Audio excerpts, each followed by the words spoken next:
দেয়ালে পিঠ থেকে গেছে।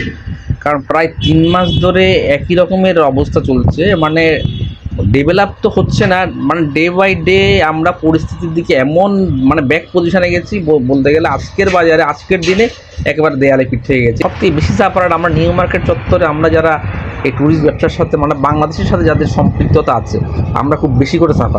আগে হয়ে যেত 500 1000 হয়ে যেত, এখন 200 300 টাকা কামাতে অনেক মুশকিল হচ্ছে। ওই মোদি সরকার কি পাস বন্ধ করে দিল, ভিসা বন্ধ করে দিল, সেই জন্য আমরা চাই ওদের 5 দিন ভিসা দিন, তোরা আসবে তো আমরা খেতে পারবো, ওদের জন্য আমরা খেতে পারছি না ভালো। देखिए बांग्लादेश से आ रहा नहीं है तो थोड़ा हम लोग को परेशानी हो रहा है। परेशानी इसलिए हो रहा है, वीज़ा वज़ा नहीं दे रहा है सरकार। तो सरकार का वीज़ा से यार टूरिस्ट से क्या मतलब है, इसको तो देना चाहिए सरकार को कि उसका